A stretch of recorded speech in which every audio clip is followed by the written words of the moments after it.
Good morning and welcome everybody to hopefully an exciting insight behind the scenes of SAP, to lift a little bit the curtain and to look how SAP colleagues, how this company, how we transform on our own.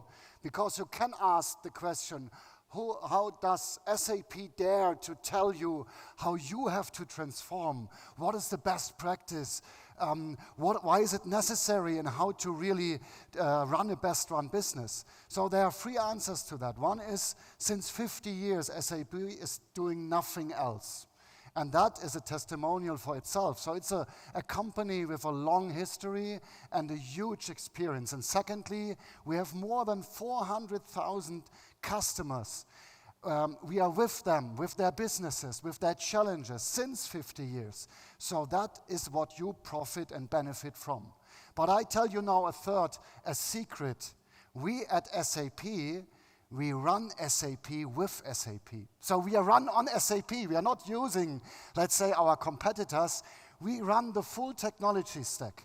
I'm personally from IT, and that video you just saw has been made by our colleagues, and they are also online, and also welcome online to all our visitors for that keynote here with some insights, maybe not perfect, done by IT guys, sharing with you on, let's say, customer to customer level, how we run our own company. We are SAP's customer, perhaps number one, and we have the pleasure to use the full technology stack of SAP.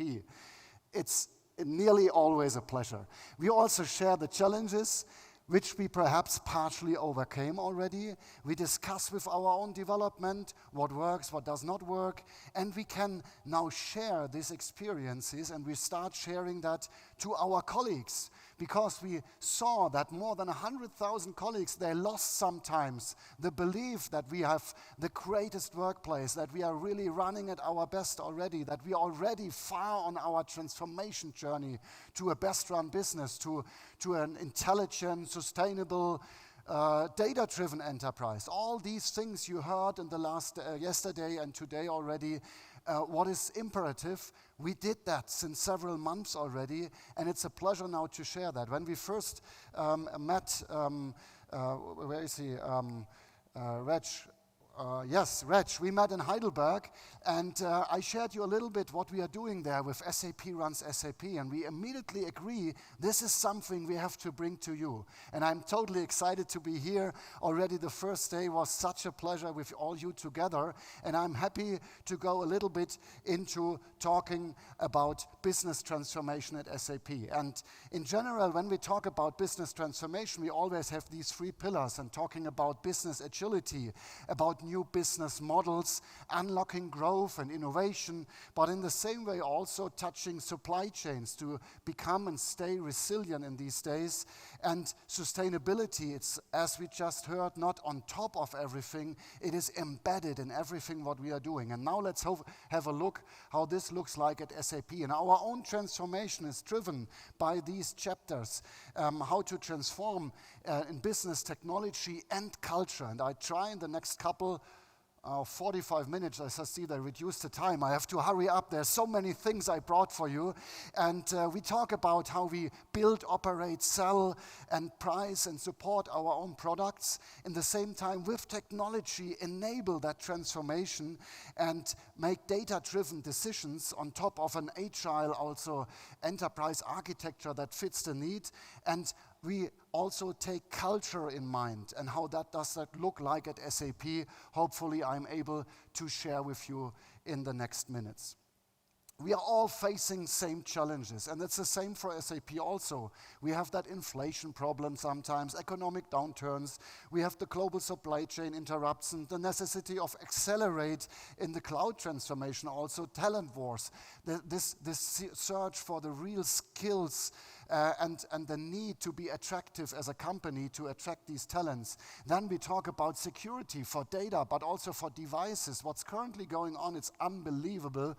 So we have to take that into mind, and also sustainability, not only for the reason to save this planet and get our next generation something behind, but also on a business perspective. And we heard that yesterday already. It's not only about really taking these resources in the right way. That is our mandate, but in the same time making that profitable and also embed that in your business. That is the same for SAP, and therefore our own digital IT organization plays a crucial role here in transforming and bringing technology, data and business processes together and to set up a business for success.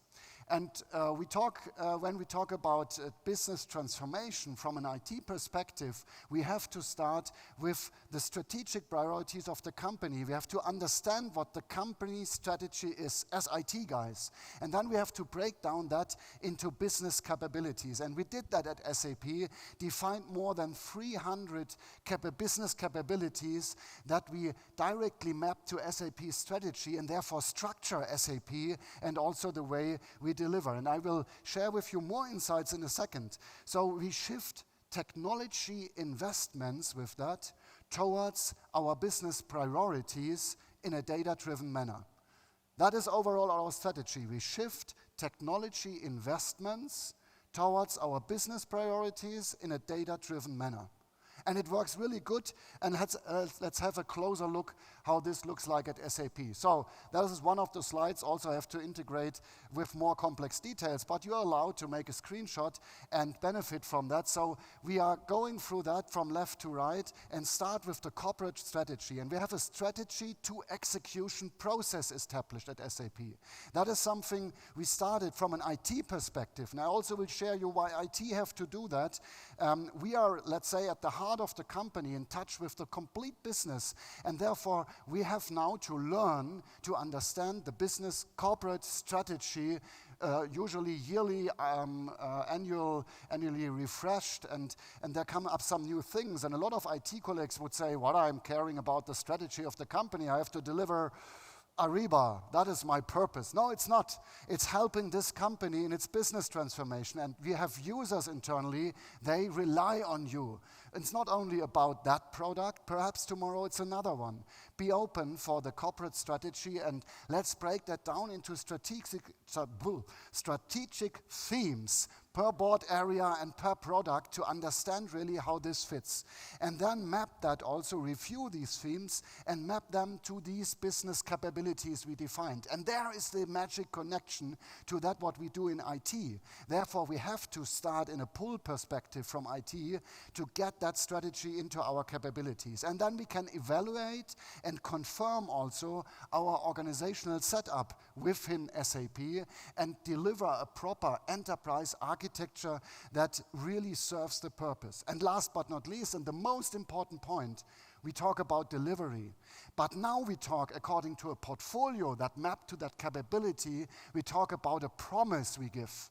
IT is the partner of business. We understand the needs, we help defining the needs, and we help delivering the right solutions for the business. And not only because one guy in business says, I need an app that's doing that and that. No, we are delivering to SAP useful, helpful technology to underpin that transformation. And that is our business capability framework as a common language between IT and the business. That is where we talk the same language. And that was a huge game changer when we introduced that strategy to execution process. And that leads to technology then, enabling this transformation through technology. And we will do that around 6 examples I brought with you, along talking about architectural things, how to provide the right enterprise architecture according to that need in that strategy. Then we have to talk about data. Data is the fundament, and I remember your presentation yesterday with that lovely picture, hopefully you can remember, with the plumbing problem of your data. That was really the representation also at SAP, how data looks like in reality. And we have to do something here, and we did something, and I want to share you best practices. Perhaps it helps you on your journey, at least it starts an interaction and a conversation between us.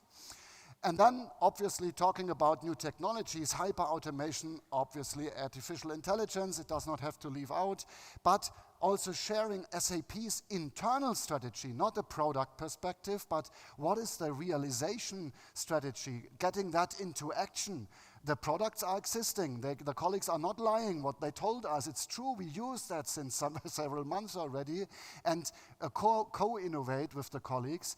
But how does the strategy look like to implement that into your organization? And then last but not least, what is our impact as an IT organization within SAP to run as a sustainable enterprise and to provide a true digital experience both for our employees, but mainly also for you customers?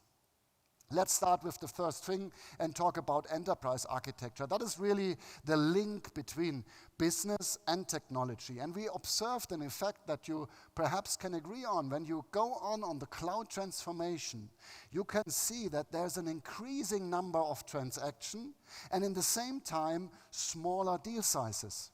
So you have more transactions and each of them have smaller deal sizes. And that leads to a large number of transactions you have to handle. If you now look on the process costs, to handle all these increasing number and manage this volume, you have to decrease the process cost per transaction. That's obvious. So you need a new business model. You have to transform. That is the reason we immediately have to transform and rethink our principles and develop this enterprise architecture accordingly. So we have in that accommodate to both. We keep running our traditional business models, but for the cloud business, we also incorporate that to be more flexible and agile. And that all comes together, and that's what we call the SAP House of Business Architecture. Wonderful. This is a typical SAP slide with that house and everything. We like these slides. But it really shows these two runways, and we still have the traditional runway because we have you also and many other customers still running on very complex cloud business solutions, and therefore we decided we keep also running internally to, let's say, have the same situation. It would not help anything if we left that out and then still want to help our 400,000 customers with the right experience in that area. So we have exactly the same setup, and we run that traditional runway in a on-premise version with our ERPs and systems. And on the next slide also I will share you there some more details. But in the same time, we start ramping up our standardized cloud solutions internally and also in our setup to support that. So public cloud and creating new business models and architecture. And this is for SAP a huge cultural change, obviously. It means realigning and creating a completely different experience for customers and Salesforce, and this all begins with contracting already. So let's have a look on how this looks in terms of enterprise architecture, and we are really transforming there to a multiple ERP and runway strategy. Because after a thorough analysis, we come to the conclusion that currently for us at SAP, it's the best way to run an SAP S/4HANA private cloud. And that's due to factors like business models and de-globalization and data privacy. They played a crucial role in that decision. But on the same time, we have still our former one ERP approach and still running these systems. So in that, we are exactly also on a RISE with SAP journey. And that is the reason we dare to tell you how to do that RISE journey, because we do that at SAP. It is a already proof-pointed way to transform complex cloud businesses, complex ERP systems into new and modern setups. And we're doing that day to day in the internal IT, keeping that flexibility, on the same time also the complexity, and it all comes together there in finance, because that is the reality within SAP, and I think all large enterprises faces here the same challenges.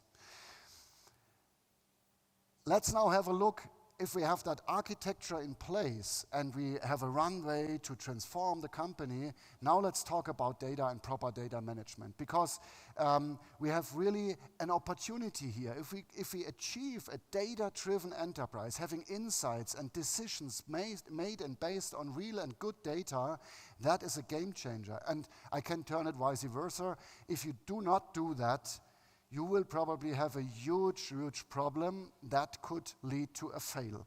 And therefore, we need smart technologies in that, but also a robust governance. And now, let's have a look how this looks like at SAP currently. Before I do that, we have been also led by certain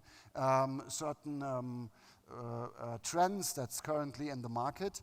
And what we observed and what we collected for you, so you now have it all on one slide. If you talk about next with your data strategy, you can have this slide from Dr. Oliver Gutzeit. It's not made by me.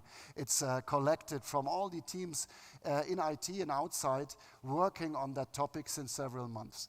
First, we have to talk about the quality, and we did that intensively yesterday already. We'll talk about today, but it's still a truth that only 3% of the companies' data meet the basic quality standards. And you can now look into your companies and enterprises, which number you would put there, but even if it's a little bit higher, there's still a lot of things to do. And if you're not starting with data quality and plumbing in the basement there, then you have a problem and don't have to commence at all. Then next thing is data literacy. So really to connect that and to provide a literacy and the inability to use the data to compete in markets is huge if you are not focusing there and increasing the literacy to use the data.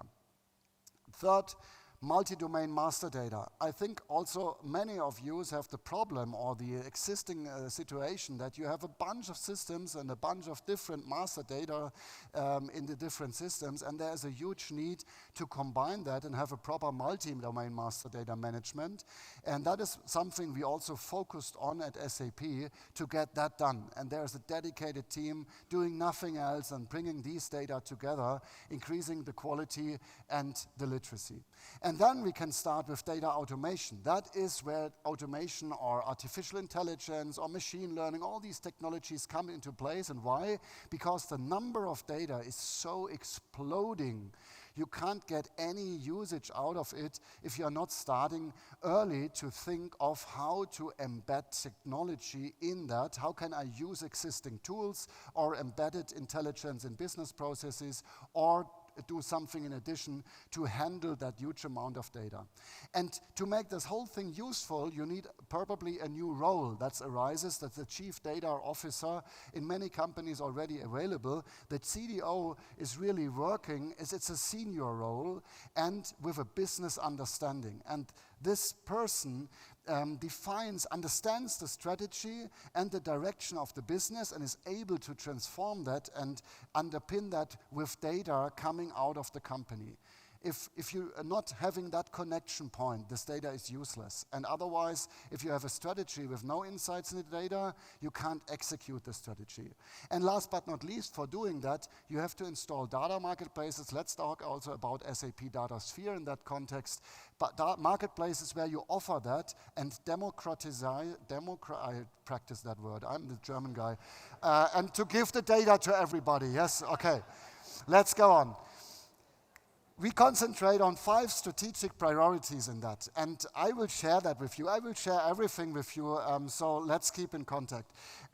First of all, we look at the data and master material and customer data is in our focus there. We talk about configurable material, which renewed our flat material setup to maximize flexibility for our customer offerings and faster time to market for launching new business models. And then we talk about that, or we focus on a one customer view. I don't know in your companies, but at SAP we have so many sources with information about you customers, about what we rely on when we work together with you, and we need that one customer view. We have to move away from that disjointed and incomplete customer fragments and have to connect all these pieces to provide a unique and simple view per customer to have insights and improve also searchability. And we did that, and our colleagues in sales, hopefully they love it every day, Sometimes we have to tell them that we are great, but at least they are using the tools and they have that one customer view. We are not finalized everything there, but we are on a good road there. And then that's all together with a focus on a real good data governance.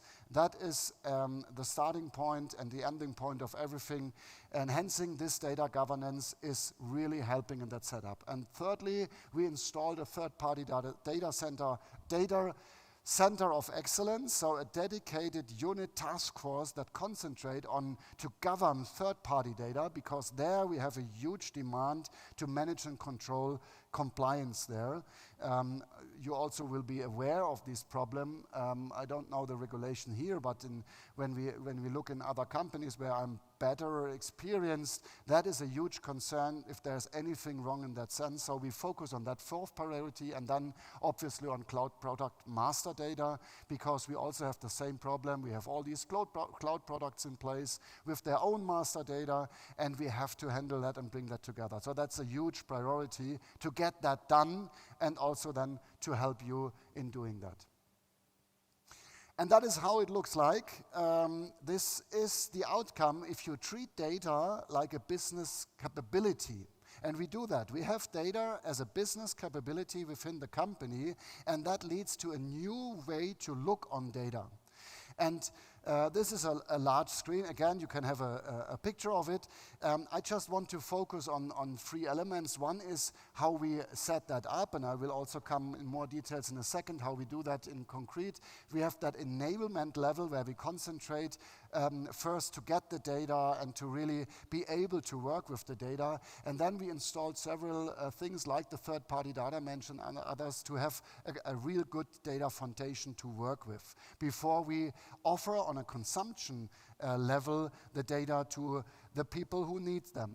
And if we focus just on the foundational side, the master data management, that is really crucial, and I just only can encourage to have the real focus there to get that done. And then it leads to the other side, that you have AI and data science management, so you embed there a central part of intelligence into that whole data model. And last but not least, there is this area of API and microservice management. If you make that smart, you are able to provide that data really to a large audience. And now let's look how this is at SAP when we now talk about this strange word, your data. I don't read it now for you. We have talked about our goal to become a data-driven enterprise and to have a modern data architecture and infrastructure, and our focus on master data and having the right data in place. Now, let's give that to our employees.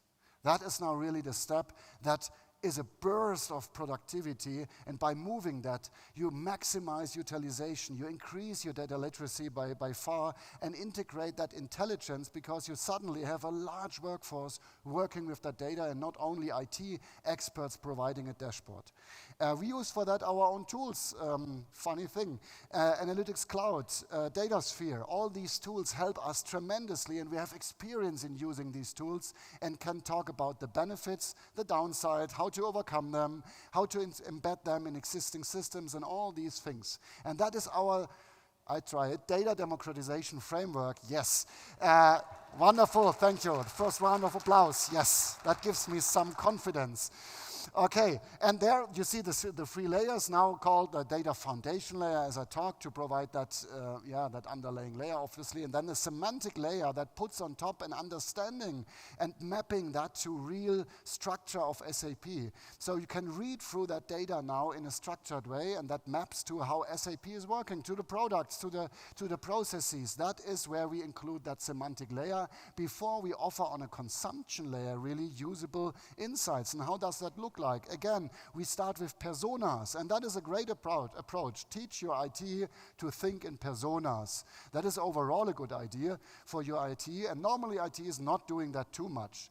They wait until someone is asking for something, then they do it for the business. But if you do it vice versa and are interested in your customers inside a company as an IT guy, you start thinking in personas. What is it, the need of, when Timo Elliott is going in such a conference, what does he need for tools to really run at his best here, or our sales colleagues when are in a deal somewhere, which tools do they need? And for that, we have to be with them and ask, what is your typical day and all these things.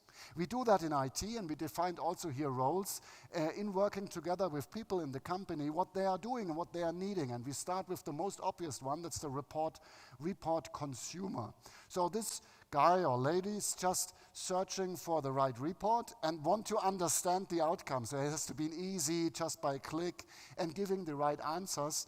And in a consumable way, the person don't want to bother with technology and drop downs and drill downs and whatever. He wants to have the right reports, and based and trust on that single source of truth, and that everything is in place and he can rely on the data. I just quickly come up with the other things because I do not know in which order I have to talk about. But then let's go to the right. And the more we go to the right with the personas, it gets more and more sophisticated insights needed. So the the report creator. Let's take the report creator. He wants to, or she wants to have the ability to create new reports with fundamental insights, rely on a great marketplace where can drag and drop and click and rely on the outcome of others also. And then we have these data modelers and data scientists. They really want to dive into it and define new data models and do magic things. So we have to give them the access through APIs to all the technology stack and the data we are having. And that revolution, that changes the way we are working with data. I really have to change the script here, the words are too difficult. It's a cultural and a process transformation. It's a cultural transformation also to provide data in that way. We are moving away from a dashboard delivery approach, because a dashboard is only for really very common purposes useful, and then it's gone. So we are away from the dashboard delivery approach towards managing data as a product. And we have heard that yesterday, that we told you from this stage, treat data as a product. It is a product. It is a very, very valuable product, and we do that at SAP, and we are extremely successful in that, and it's been appreciated by the colleagues. So, next topic. And again, we have a lot of topics, so I have to run through that. Talk about hyper-automation. We had yesterday a great session on SAP Build, great in a way, not that I'm great in presenting, but your interaction, your questions, and the discussion afterwards was really enlightening, because we're not only talking about SAP Business Technology Platform, but especially on SAP Build as a no-code offering for citizen developers.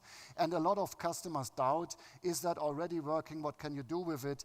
And we at SAP, we delivered that on a bright and large scale already, and until the end of the year, a full rollout, and over 500 automation cases already delivered by colleagues with no-code, low-code winding. And we established, or we saw more than 30% of faster completion of projects. That is really measurable, that working with these technologies can boost up your productivity, and we have less and fewer business processes with errors. That is over 60% reducing, comparable to a traditional approach where only the special IT guys developing some software. Now we gave it really to a citizen development community, and they save, and we measured that also with some magical whatever insights. Please trust my numbers, 21 hours saved per user per year. And if you that accumulate throughout the company and give that to the audience, that is really tremendous. In the same way, we are also infusing the company on a broad scale with artificial intelligence and all these new technologies coming up there. And we support with that more than our 100,000 employees with the access to that technology. And I will share you how we do that. We focus again on priorities. A good strategy always have priorities in place. And I share with you our secrets here, what we evaluated in the last couple of weeks, months, and as we also heard, we started with that journey already some years ago, where we started to infuse the first processes with machine learning, with that what was available, always at the top notch of what is available to be prepared what's coming up. That is the cultural aspect I will come at the end of the presentation. So first of all, we always focus to deliver high quality AI cases. Also that has been mentioned yesterday. It is to demonstrate the real value of artificial intelligence, and the best you can do it, you pick high quality cases that would really an impact and behind handle huge and big data, that where it makes the most sense. And so we focus preliminarily from the first side on these cases to select where to do something, because there's a bunch of things you could do, but the resources are as always limited. And then we position that data platform you just saw, that big house and that framework we are delivering there, we position it as a best-in-class big data and AI platform. So we embed also the capability, the ability for the employees to play around with data, to explore and experiment with artificial intelligence in that data house. Thirdly, we work extremely close together with our AI development in the company. And yes, you heard that. It's already embedded in the business processes. It is on the strategy page. It's everywhere at SAP, and they are delivering great stuff. Sometimes, internally in a company, IT is a blind spot. You are not aware that IT is existing and what we are doing. So we have to talk. We have to put people on a stage perhaps, and let's talk about IT that are presentable, that can perhaps talk about these topics and partly understand them. That is necessary to do marketing in your IT for your stuff, and then you become really, especially in our case, we become a thought leader because we have the best practice in place, we have the examples, we have the experience, we do all that stuff that our products are supposed to do. And therefore, this interaction in the company is extremely important for us, and work here closely together. And then, in everything what we are doing, and especially in artificial intelligence, we had that question, I think it was the first question in our panel yesterday, about the future. Where is the human being in that game? And yes, focus first on people and then embed technology. Enable people with technology. That is the right direction and not vice versa. What was it yesterday? Computer is nothing. It's not worth anything. It is true. It is all about these people and the organization development. And underlaying under that, we are on top of that SAP AI ethics strategy and policy we have in place since a long time already. If you're on LinkedIn and looked, Christian Klein just shared a couple of days ago the new setup and how this all looks like with this ethic approach, especially to AI. And that is not nothing we are not doing on hurry. We worked on these ethics since years already. Since years, and we have them in place. It's a responsibility to provide software and tools and solutions, even if they are, especially when they are complex and when they are doing things you do not understand anymore, then you have to increase the trust. And that relies that you really do everything in accordance to an internal ethic. We can't wait until any governance comes up with this is the global ethic, what you are allowed to do with AI or not. We have to be here the role model.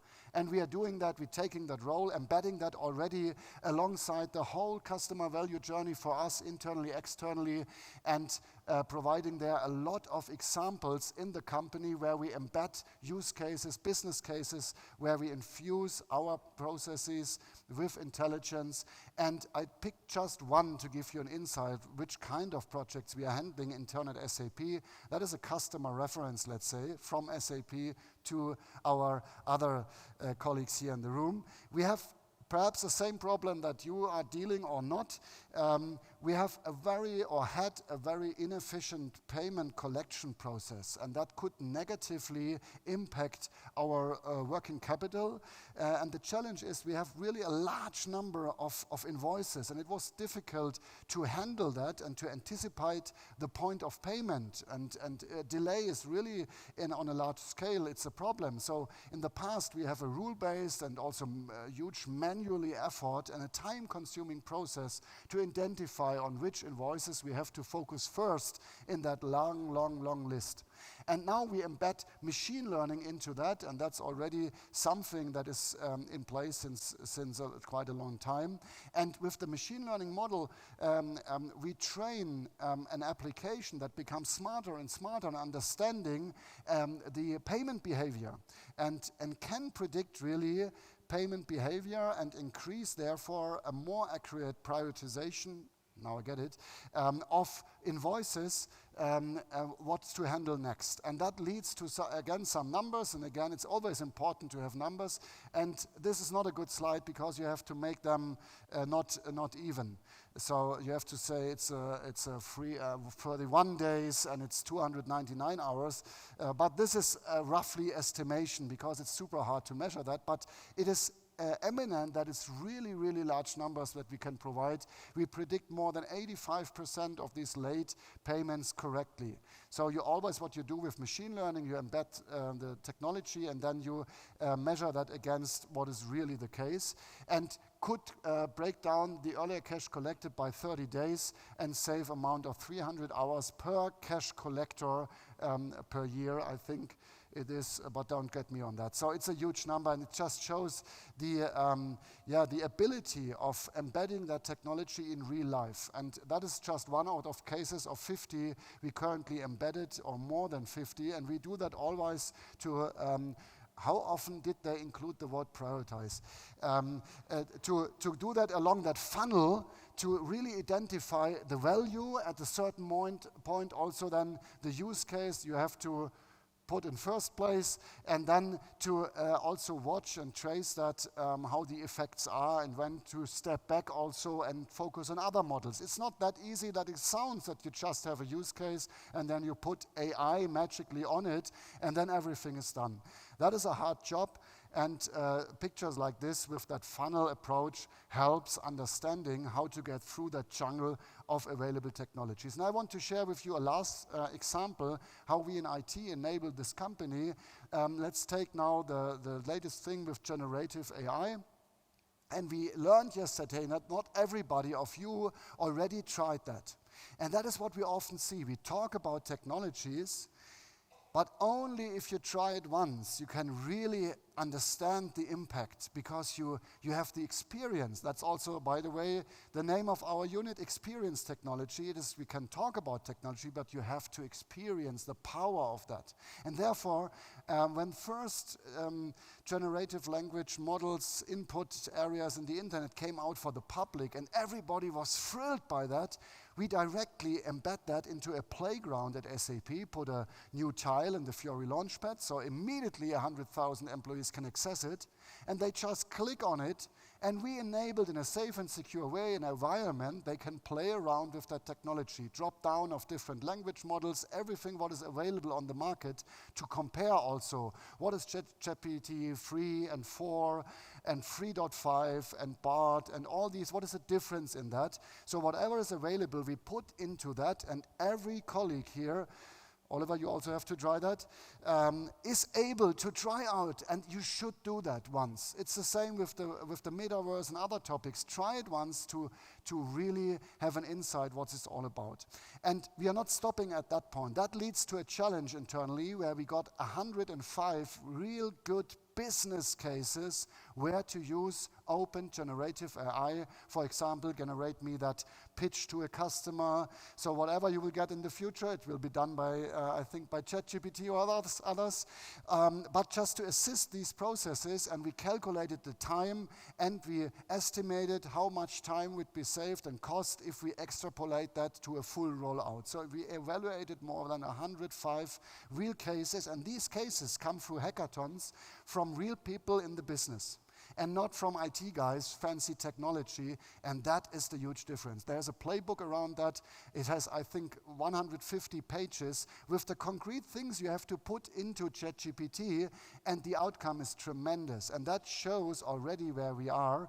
And we did a second thing on top. We always also provided an environment for tech experts that you, in a safe and secure and compliant way, embed real data, real SAP data into that trained models, and then work with them. There's also an SAP technology supporting that, so we directly enable that to our employees, and they can use it every day just to try out and come up with new ideas. And that is a real boost we see in that technology. Talking about sustainability, here also IT plays a very crucial role.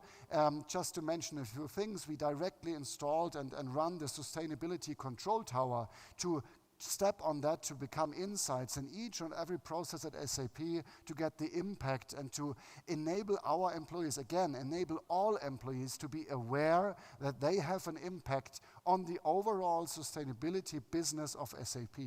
And if you're not including all employees, that can't be done by a central unit or by a chief sustainability officer alone. You need all employees in that, you need the whole company, and the strategy has to align, and therefore it's crucial that IT also not stepping back.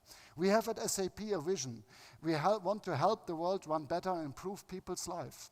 Help the world run better and improve people's life. How big and huge is that vision? It's very attractive for talents. If you can proof point that you can really have an impact at SAP, and we tell that our colleagues, you have the impact. Think of a world where you do something right in one of the products, and that helps all of you to become more sustainable, to be more successful in solving our challenges in this world, and therefore making this planet a better place to be.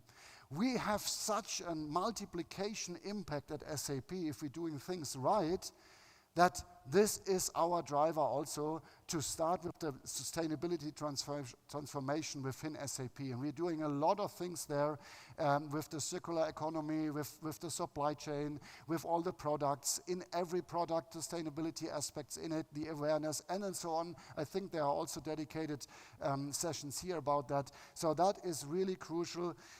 We are an enabler as IT here also, and we feel that responsibility.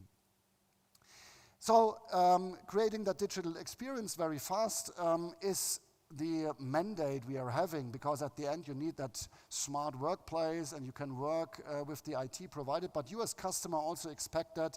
And let's talk about simply SAP Start as a new way to have a really, really nice access to all apps you want and applications you need as a central entry point for the intelligent enterprise. But we can also talk about SAP for Me as the one customer portal that really transform this digital experience into a single point where you can access everything. And hopefully, if we would now talk, you would give the feedback that this is a step forward. This has been also infused by IT guys, providing the same experience that we have internally also to you customers. Why always only internal? Why not also giving customer the beauty of simplification and the power of an intelligent enterprise? Now, that was a quick run through some of the technology aspects, but not quickly now also come to the cultural side of the house. And of course, if we don't keep that people aspect in mind, everything is not worth a penny. So we have to put the people and culture in the center. That's a very old sentence, right? So put the people in the center. I think that has been for years already the mandate, but it's not more important. It's more important than ever, because without these people, you can't solve these things. Like I talked with sustainability, or with the citizen development, with the data democratization, and all these things. So cultivating this innovation mindset, it's super hard. And at SAP, we are very lucky, because since 50 years already, we have quite a great culture within SAP. But it doesn't stop others. You have to help in the transformation also. You can't just say, I'm IT, this is HR, your problem. Most of these problems are solved with technology. So if IT is not also, like in the business strategy, also in the people cultural mindset, you are not that successful in the company. And at SAP, innovation, for example, is in our DNA. That is in our leadership credo, that we lead by example, and we really give our employees also that freedom to experiment. Not everywhere, of course. Some of the colleagues would immediately say, why do I not have time to innovate? I have to work. No, it is not the opposite. Innovation is done while working, but it's cultured and cultivated by the right mindset.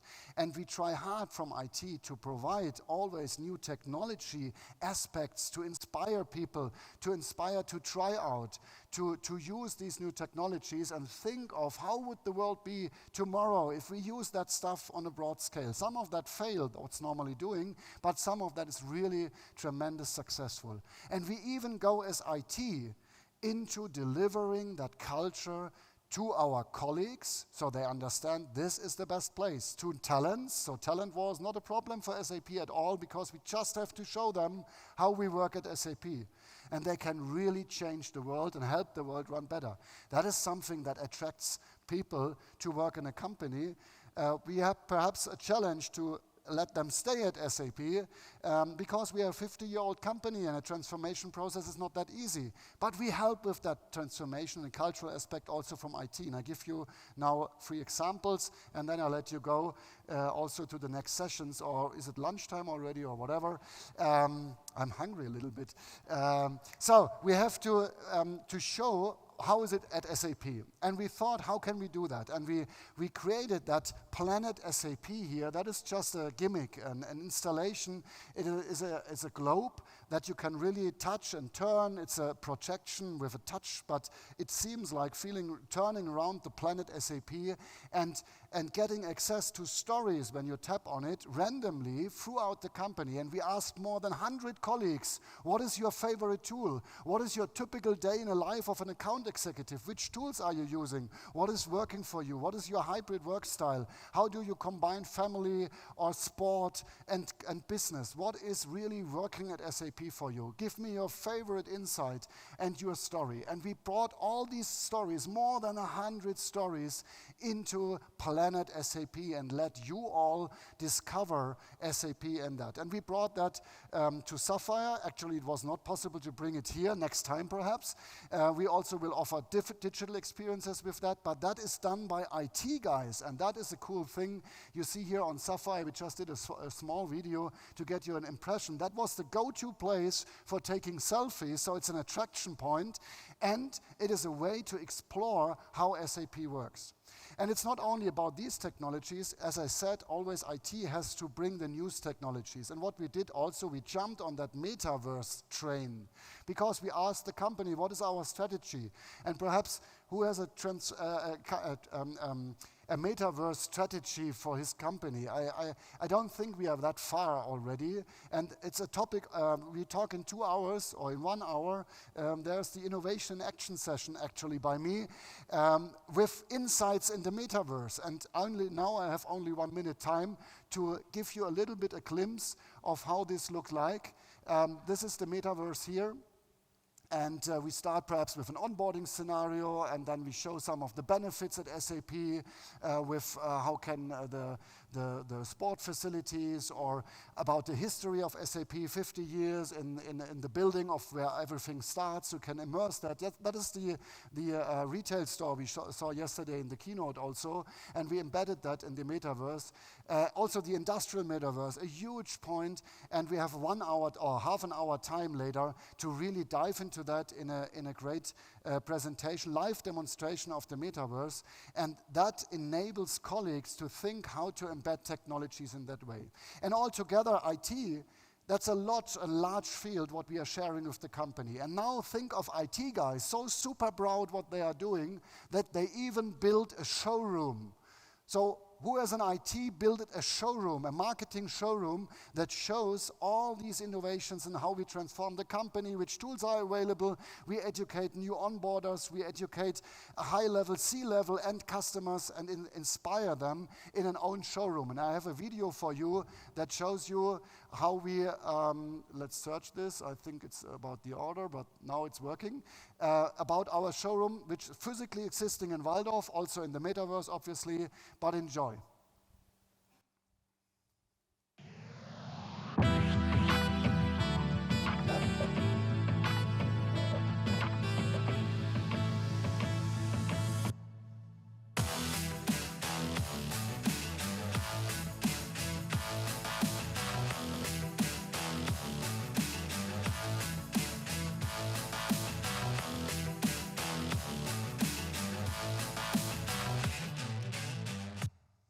Think of how your company would change if you have an IT that is that eager to share what they are doing, and all these people are super happy about what they are doing. So that is really a game changer at SAP. And at the end, business transformation, it's all about this business, enabling the business transformation through technology, data and processes, and focusing on people and catalyzing transformation. Thank you for your interest.